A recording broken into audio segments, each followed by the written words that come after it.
Hello, my friends, and thank you for joining us today for Spiritual Toolkit, where we discuss life's diversity, challenges, and blessings. My name is Brock Ford, and I am your host. Joining me today on the team is producer Peter Millar, and a shout out to our new Thought Media Network founder and director, Robert Brzezinski. The idea for this show came from my sincere desire to be of a support and a voice for the disenfranchised, the struggling, and hurting people within my reach, to offer spiritual and ethical practices that help others transform their lives, relationships, and their careers. My belief is that together we can build a bridge of understanding, healing, and equality for all, no exceptions. And to this point, we will have guests from all walks of life discussing real life and navigating its twists and turns. And you're invited to join us each week and to participate on the chat if you have questions or comments. So let's get started. Today, my guests are Kirk Prine and Donny Lowbury. Dr. Kirk Prine is a body story life coach, an integrative body worker, a Reiki master, a ritual master, a former psychotherapist, a primary facilitator of Flesh and Spirit Community, and co-founder of the Missing Thread Mystery School. He's the author of Erotic Body Prayer and has been a civil rights activist, an LGBTQ activist, an AIDS activist, and currently is part of the resistance. Kirk's own story as a sexual abuse survivor allowed him to develop extraordinary gifts of listening and seeing beyond what is apparent.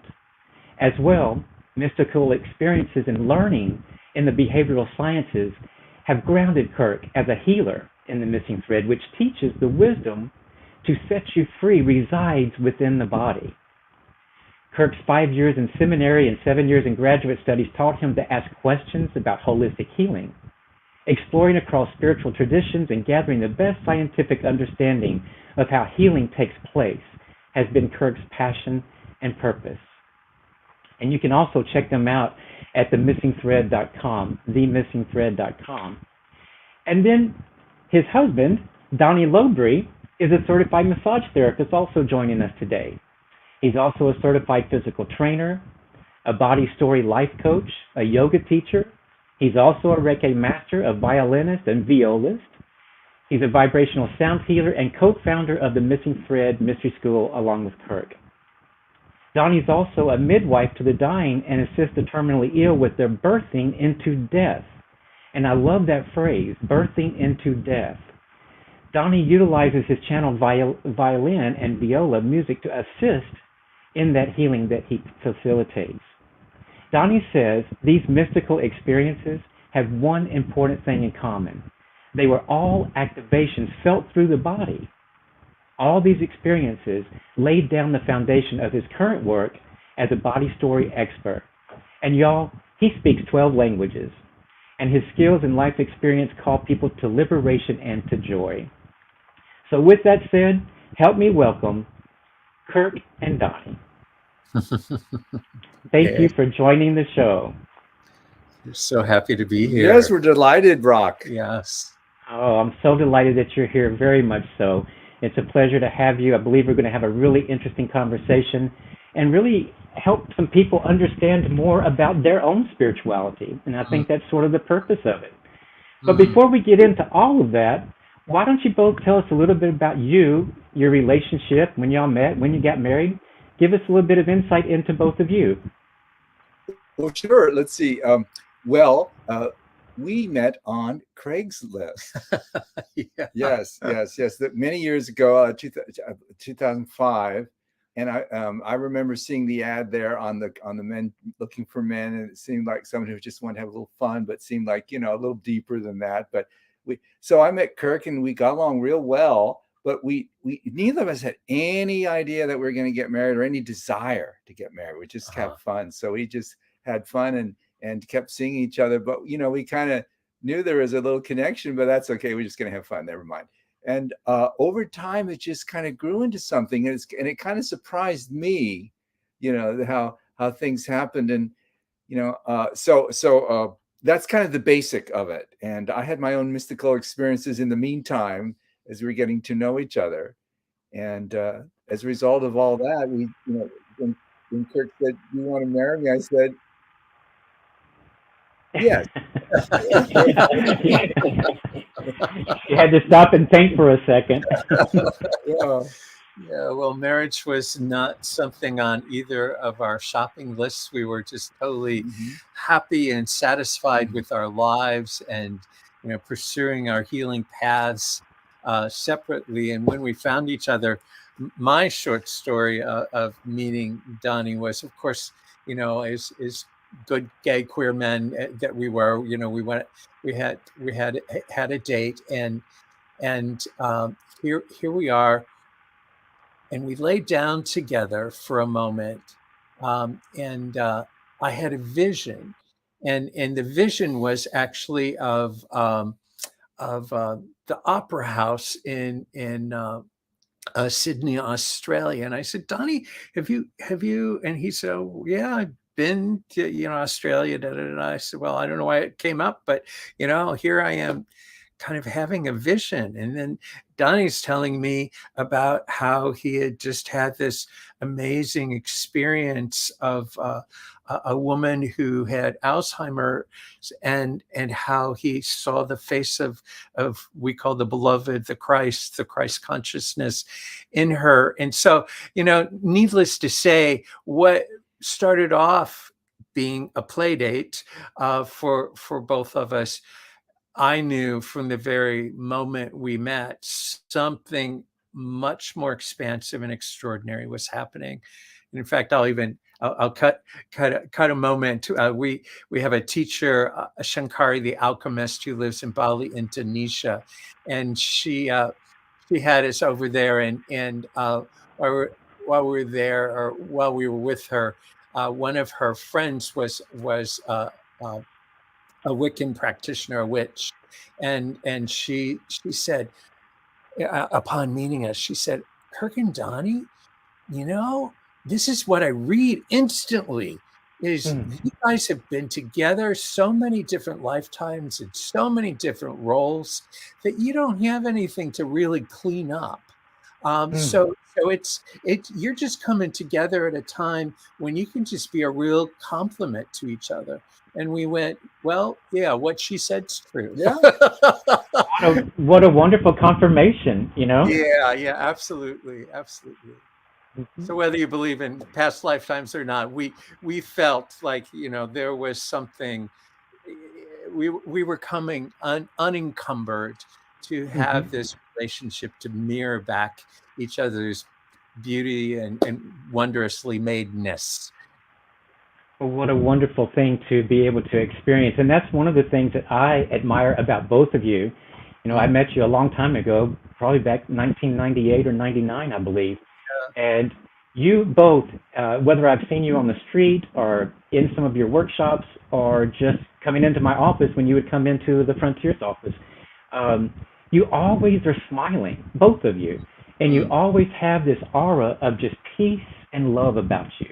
So that's what I see in both of you, and that's what's always attracted me to both of you to be my friends. So thank you. Absolutely, thank you. So give us one, and you can both say something if you want to. What's one of the best aspects of your relationship? What do you enjoy the most about each other? Me first. Okay. You go, Donny, you go. Well, the best aspect, I'd say, is the fact that I get to eat off of his plate, but he can't eat off of mine. Well, why is that? Why can you not? Because all food is my food. Oh, okay. Well, I don't like people picking out of my plate either, so I understand that.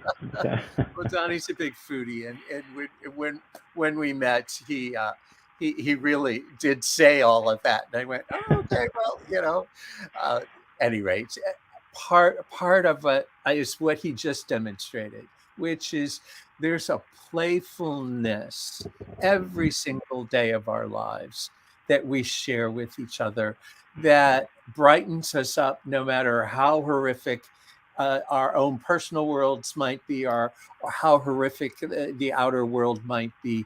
There's a playfulness, there's a joy that we bring to each other that I have never experienced with anybody like this. and it just feeds my soul. It grounds me in my body, and it just, it really is the perfect connection to enhance all of the ways in which we show up for other people in the world. Well, I see you both as a role model with your relationship, and I have for many years. But to be able to be playful with each other, I can sit back, as you said that just now. I'm thinking back in my mind with my two long-term relationships. Yeah. I don't believe any of us in either of the relationships decided intentionally, let's be playful, let's make life playful with each other. What a wonderful thing to do, and how light and lovely that is. Absolutely. Very good. Donnie, anything else you wanted to say about that? Well, I just remember another very fun moment, playful, steeped in tragedy. When we were getting together, we were talking about moving in and so on. I lived in a big house, and Kirk lived in an apartment. I was saying, "Oh, what are we gonna do with all this stuff?" And then when about some little time later than that, I was at yoga class very early at 6 a.m. by myself, and Kirk and I had spent the night together. He wasn't at his apartment that night, or his house. It was a house. And then, so I went off to yoga and he went home. And then as soon as I got to yoga class, he knocked on the door at the yoga class. And I said, "What are you doing? Did you forget your key or something?" His house had burnt down. Oh my gosh. His house had burnt down the night we were together. And it did. And goodness. It was all in the park. It was all in the garage, all in the middle of the street. The house was just, gone. Anyway, so his house burnt down. And so the first thing we did was we went to Target, and we had hot dogs and bought underwear. And the thing, and I had an epiphany in that moment as we were sitting there with hot dogs, and his house had just burnt down hours ago. And I had this epiphany. I looked out and saw all these people at 11 o'clock in the morning, and they were walking in the Target. And my epiphany was, darling, all these people here, each of them wears a larger dress size than I do. I'm sorry. So as you can see, even on maybe one of the most traumatic days of at least my personal life, we found a way to be playful with it while absorbing the fact that, wow, this was just a huge, it was a huge shift. But it kind of playing into probably even your audience is for me, and I think for both of us, besides the fact that he didn't have to worry about all of the junk that I had in my house to move into his house, and that there wasn't really much left other than a handful of boxes, or we have actually a Buddha over there that is a wooden Buddha, and there's no reason that it didn't get burned up in the fire, but it didn't. So it was kind of like, oh, that's really important. What I want to get across, though, is I love the word. It's called the Lord's Prayer, but when Jesus said, to his followers to pray like this, and hallowed be thy names. Hallowed means to sweep out, or to soften the earth, or to plow your way through. And what I knew was I got hallowed that day, that I got emptied out, as the Buddhist would say, that really pretty much all of my whole life was in that house and literally was gone. And so a new beginning for us together to build and become whatever it is that Spirit was guiding us into. And it was shortly after that we took a trip to London. And while we were in London, I had one of those mystical moments of actually, and some people would say I was having PTSD. For me, it was a mystical moment of, I literally we made love, to be honest. We made love in the morning, and the next thing I knew, I didn't know who I was.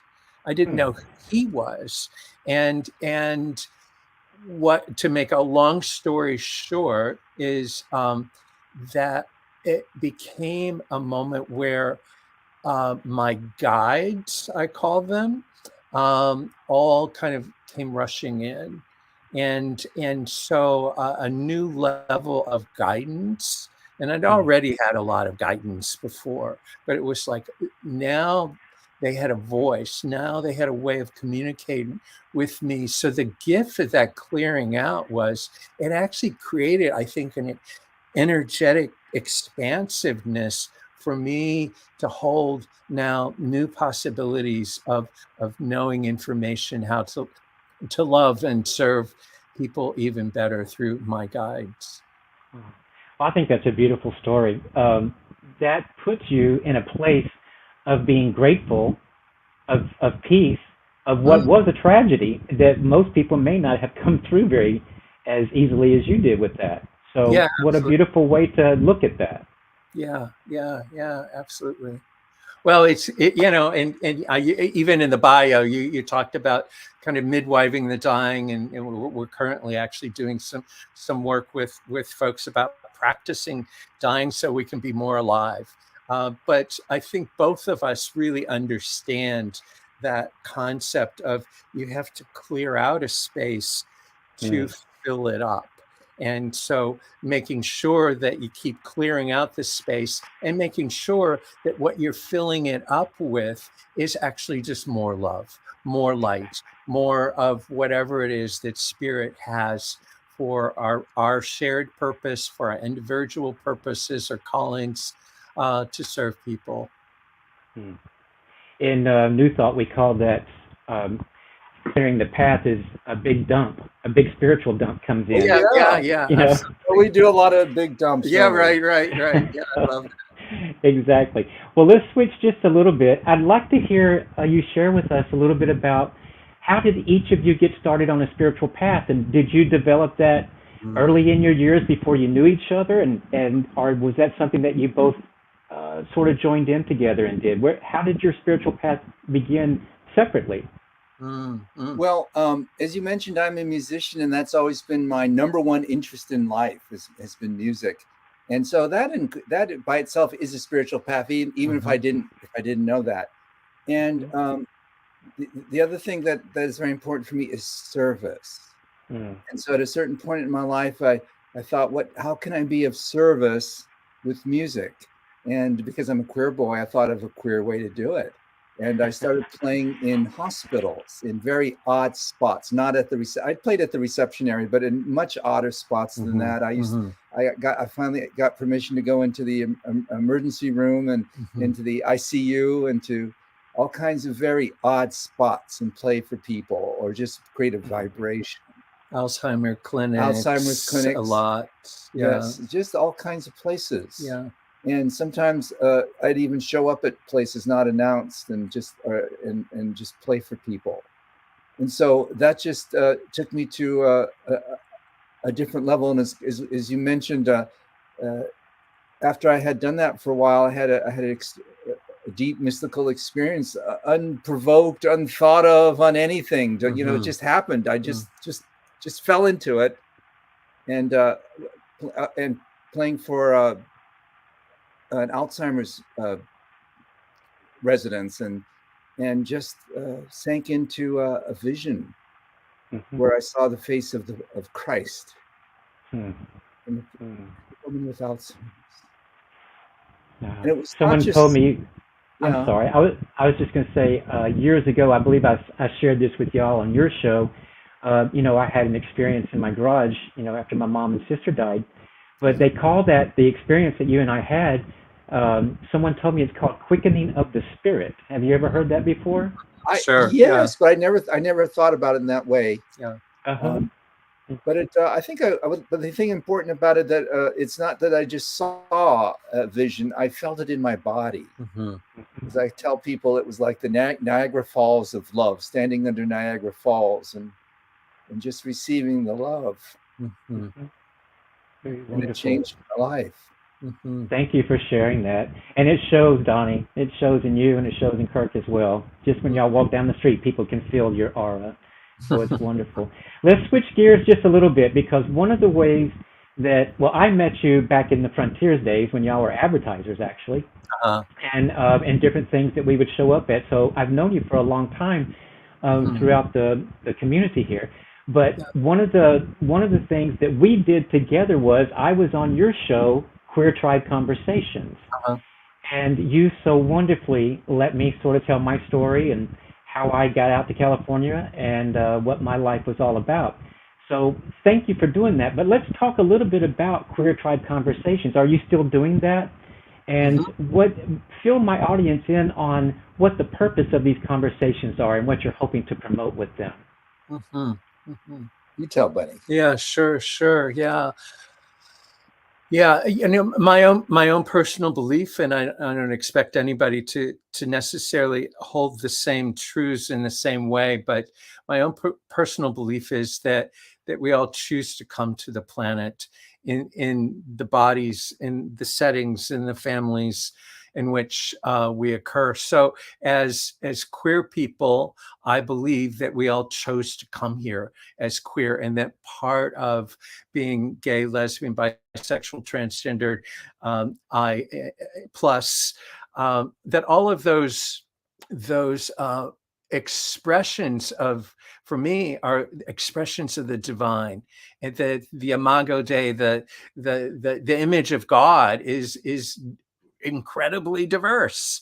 And to understand too that I believe that we're a tribe in the sense that, if nothing else, we have a common oppression, which is, obviously bold and loud and scary at times in the days in which we're currently living. But as a tribe, I believe also that we have some shared callings. And I think, Brock, you brought up part of being in doing these calls is to be a bridge builder. And I see LGBTQ people being bridge builders because we're born into every family, we're born into every tradition, we're born into every faith tradition, we're born into every race. So I think in our literal physical bodies, energetically, we have memory of probably our lifetimes encoded there, but also of being different people at different times and different orientations at different times. So that's just my personal belief, but it makes it really easy for me to imagine us as bridge builders. How could we not be bridge builders? Because how could we not know that, the whole spectrum is what we've already probably experienced in past lives. And even if we haven't, I believe there's a calling. So that would be the other sub part of this, is that all of us are called, and part of our queer identity for me is that that's a calling. And not every queer person is going to be called or answer the call, I should say. They're all being called, but they may not answer the call.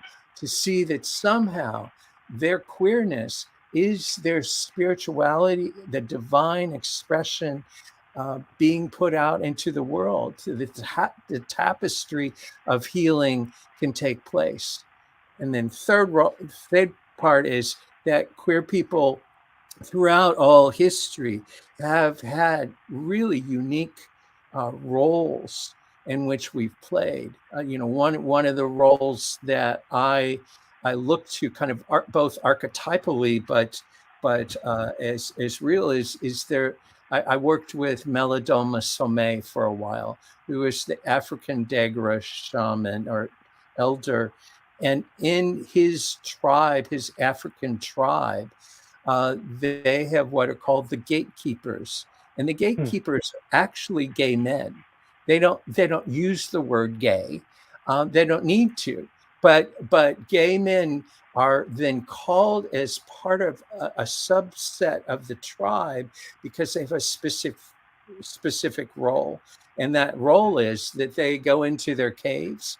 They touch each other and invoke the ancestors and move into an ecstatic space so that they can kind of download what do the ancestors, does Great Spirit, what does the earth want from us and for us as a tribe. And then they, as gay men, are bringing those gifts back into the tribe. I see that we have always played those roles, but much of our histories have been erased or eradicated or suppressed. But we're in every tradition. We've always been in every tradition, and I see us as big seekers of the divine. So that's kind of why I created Queer Tribe, was to bring voices for other folks, our allies, as well as queer people, to understand how we play so many beautiful roles and have throughout time, and drop all of this shame and guilt and oppression, negative stuff that gets thrown at us all the time, because we can have full faith and knowledge. We're not an accident. We're here on purpose, and we're here to help save the planet. Amen, brother. I totally believe everything you just said. Good. Thank you for sharing that. And I love that you use the word tribe, and I've heard you use that before in the past. But right now, it really resonated with me as I'm sitting here that the word tribe means I belong, and the word tribe means I have people.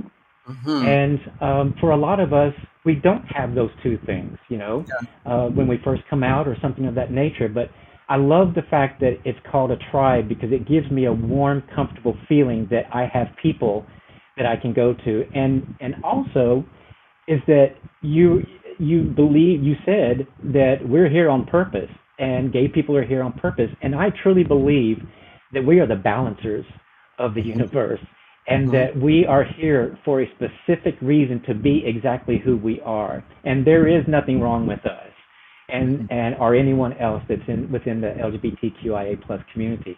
But it really resonated with me what you said, and I'm going to use that word tribe going forth in the future, and I'll let them know that you taught me that. But at any rate, thank you for bringing that sentiment to the floor for that. Thank you. Yeah. What about a little bit about Flesh and Spirit and the Mystery School? We want to know about that also. Can you go into that? The both of you go into that a little bit? Sure. Well, Flesh and Spirit arises from the idea that spirituality and our bodies are one, are related. It's kind of the idea. This is, if you even take a higher view than that, when you think about spirituality, I would propose that spirituality just has to do with consciousness. As we approach spirituality, what we're trying to, I would say, is we're trying to raise our consciousness. And how does that happen at all? Well, the ancients have taught us, and I believe it's true, that where does consciousness reside? It has a place it resides. It's not between our ears. It's in every cell of our body. Every cell of our body has consciousness and can be activated. So helping to raise the idea is consciousness through the body. That's basically all that yoga does, by the way, and other somatic works through. Its whole purpose is just to raise consciousness. It's a non-spiritual spirituality, so to speak. And our sexuality is a very active, alive way to experience the body and raise that consciousness. I remember being in body electrics workshops and having ecstatic massages and having a spiritual experience. It felt like I was in church. Yeah. But it does lift us to that point, Yeah. So that's the basic thought of Flesh and Spirit. Spirituality through eroticism, not sex. So people will call us all the time, or not all the time, but occasionally they're going to be fucking and sucking. Well, you don't need us for that. There's plenty of places around here in San Francisco. Instead, it's going to be more about getting into your body more and feeling more your connection with somebody else through, yes, that erotic feeling, yes. Yes. and also listening to what your body is saying Yes. to Yeah. you. Very good. Thank you. Yeah. Absolutely. Exactly. Well, y'all, we need to take a break for about 2.5 or 3 minutes right here. And Okay. when we get back, guys, I wanted to talk a little bit about Donnie's book and also the Mystery School. And then Okay. if we have time, I've got a couple of other things I'd love for you to talk about as well. Okay. But if y'all will give us about 2.5 minutes, everyone, stay with us on New Thought Media Network. We'll be right back in about 2 minutes Okay. with Kirk and Donny. Thank you. Thank you. Watch me change when you change the way you look at things. The things you look at change. When you change the way you look at things, the things you look at change. When you change the way you look at things, the things you look at change. When you change the way you look at things, the things you look at change.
All right, I believe we're back on New Thought Media Network with Kirk and Donny.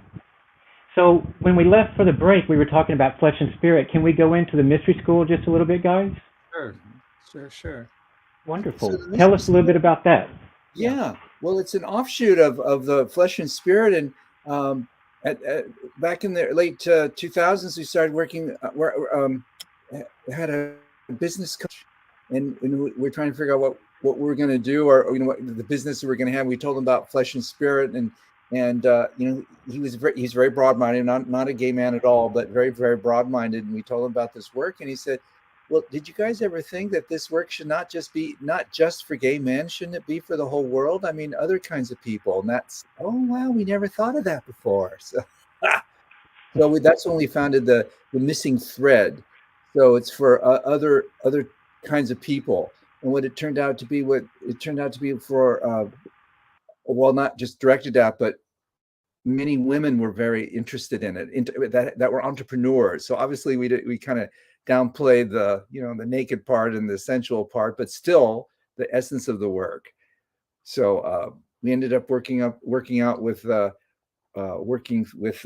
quite a few entrepreneurs, some men, but lots of women, and starting teaching them how to do this type of work as well.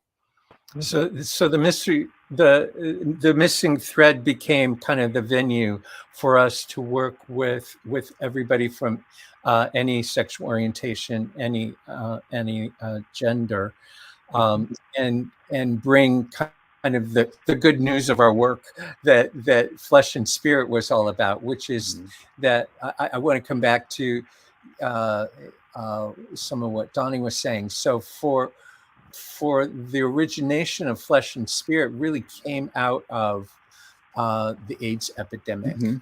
And at the time, I was still in grad school studying behavioral medicine, and then later became a professor there, teaching about how our bodies hold stories. Mhm. And so the common thread between both flesh and spirit and the Missing Thread Mystery School is that we have stories in our bodies, and it's back to that clearing out stuff and opening up to replacing it with a new experience. And for most of us, we've all experienced traumas in our lives, if not directly, indirectly. And we either have an accumulative effect of those traumas, or we have, a major trauma that just gets embedded. Either way, that experience is in our bodies. And so our work in both flesh and spirit and the missing thread is to help people unpack that trauma and find and use many different tools and techniques, some of which we personally have developed, and some we've gathered from other healers throughout the world and throughout time, as well as good science. But putting all those things together, how can we help people de-traumatize and come into what we call the three alchemies of our work, which is to awaken, to remember who we are, and to come home to our bodies. So the coming home for many of us, I believe, even in this time, is, when we get threatened energetically, people, whether it's the shamans or good science at this point, we understand that when threat happens, we dissociate from our bodies. And so we leave our bodies. So I had that experience growing up of dissociating from my body. So when it came to things like, having out-of-body experiences or having dreams and visions, that's a piece of cake.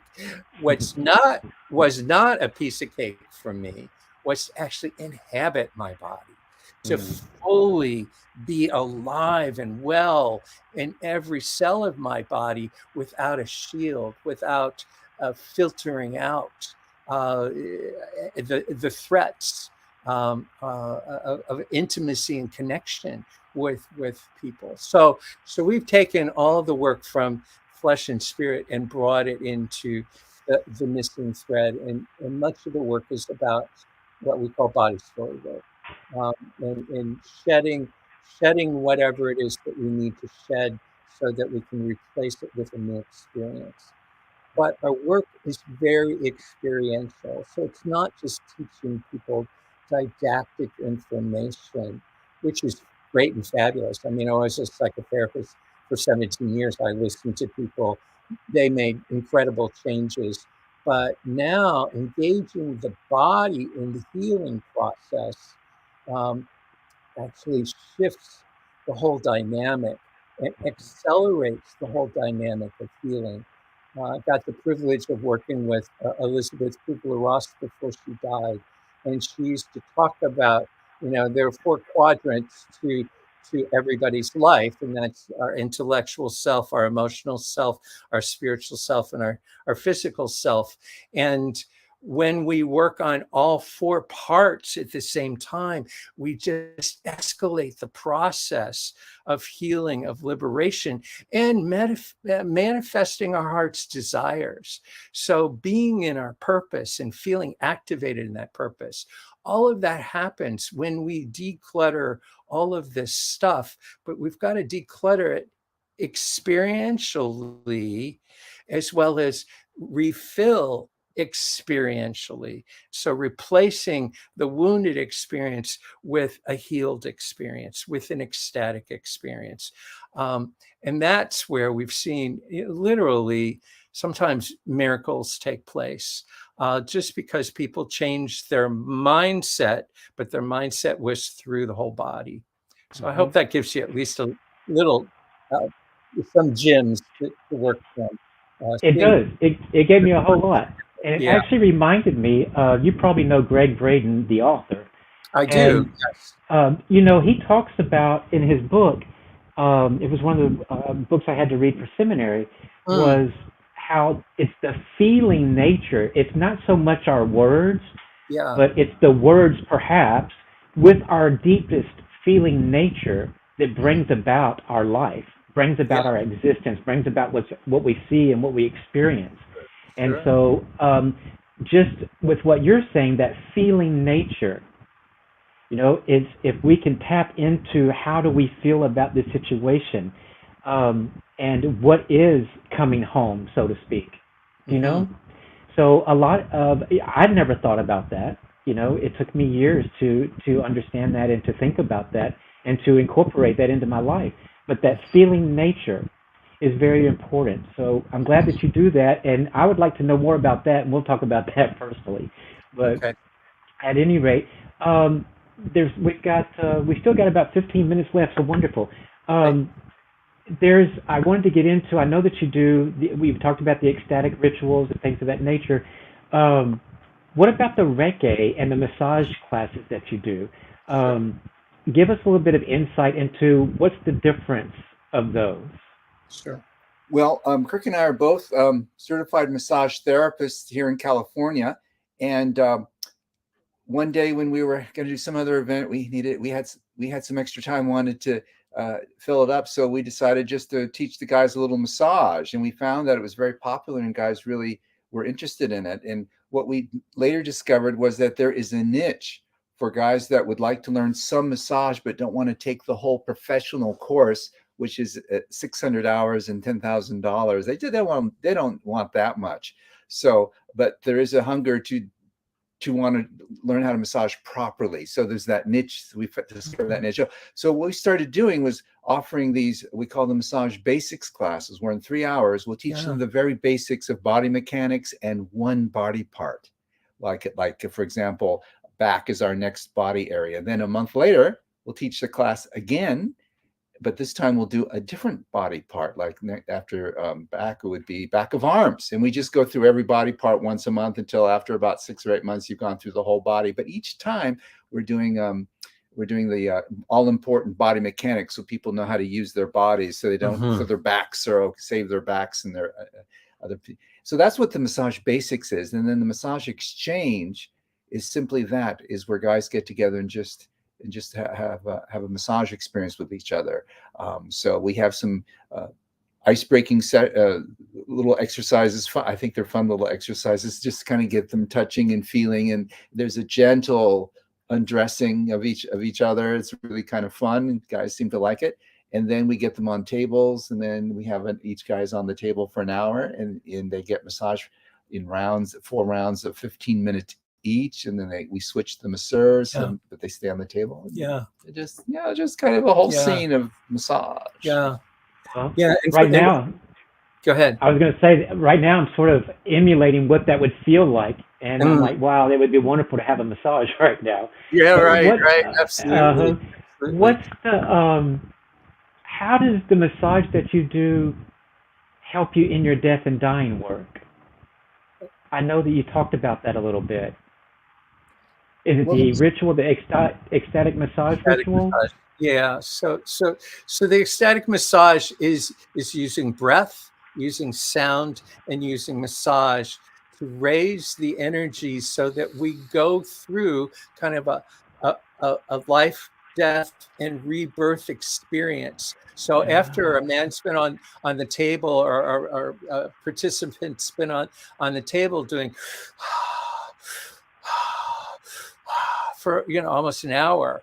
So while that's happening, their body is waking up and the energy's moving. And then we have them do an experience where they actually hold their breath. It's called a big draw, or we call it bridging between the worlds, where you do kind of an isometric exercise, and you hold your breath as long as you can hold it, and then you release. And that's like going from death to rebirth. And then we actually cover cover the person with a sheet over their head so that they get to lay there and put some, ecstatic kind of music on or etheric music on to just kind of hold them in the grace of the moment of what did they just experience. And so doing an ecstatic massage is, sometimes it's just community building. It just makes people feel better. It always relaxes people, but sometimes people have visions. I see dead people all the time. I'm a big dead people person. So, I'm making connection with ancestors and often see them or hear a sense of what they might be saying. I remember we did a whole ecstatic massage retreat one time, and one of the brothers, right after the massage, went to bed that night, had a dream, and the dream took him now on his new path and his new calling. He had no idea that he had Native American ancestry in his blood, but while he was on the massage table, something came to him, and then in the dream, his great-great-grandmother came to him and said, "You are on a red path and you need to pursue that." And so it was because the channels got open through the massage that he was, just like the gatekeepers, he was ready and willing to receive whatever information. And it took him on an amazing reclaiming journey of his past and his origins that had been hidden from him, from his family, because it was like a no-no to be a part of Native tradition. So the ecstatic massage is for me, it's an opener. It's opening the gates. It's opening the dimensions. It's opening, and when you do it in groups, it feels more, for me, again, like a portal is opening. So that the energetics is, I do, and we both do, this kind of work individually, but when you have a whole group of people doing it, and it just kind of opens up heaven's gates or earth's gates in a way that you feel, and you're open and receptive to whatever it is that's being imparted to you. So it's juicy stuff. Unlike, and I'll come back to your earlier question, was we do all this massage work, which leads into the ecstatic massage work, and we do Reiki trainings. And so the Reiki, though, is a passive experience. So we do a Reiki clinic once a month here in our studio.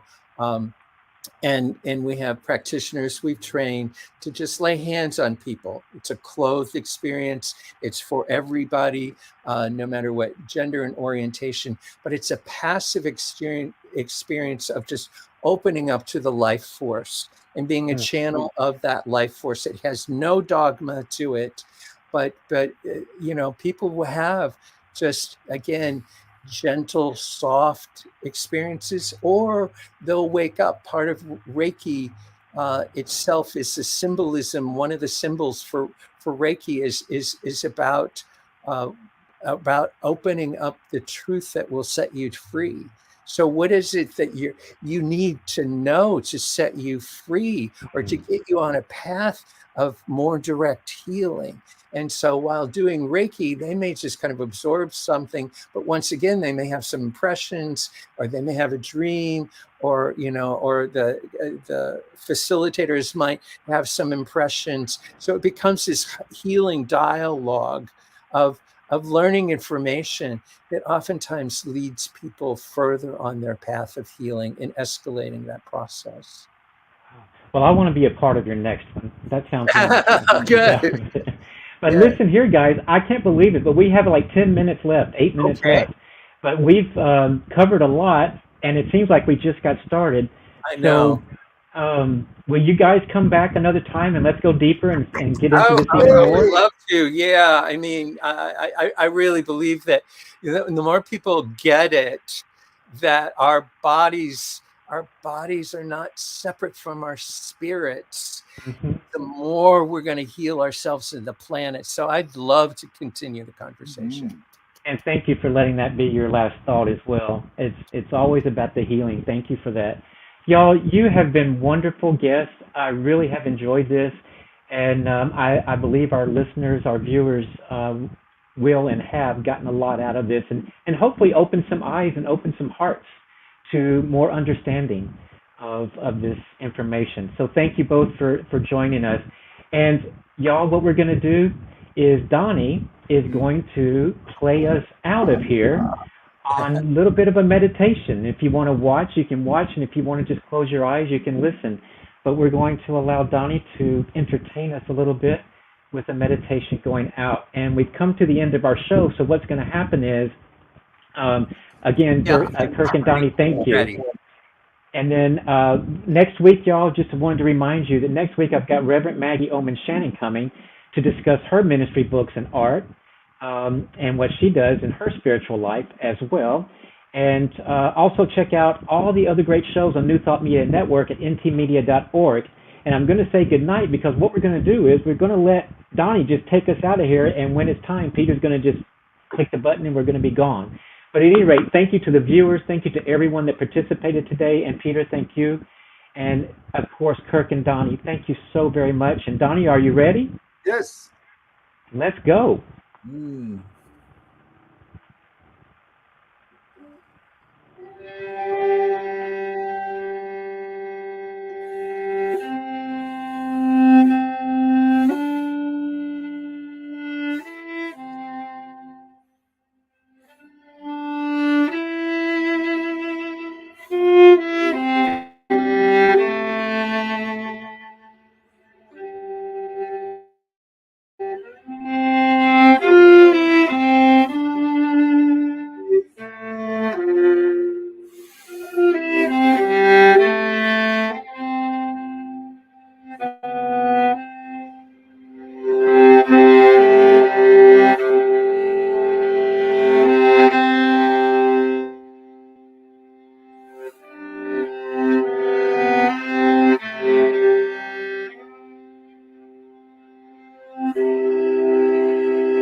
Mm.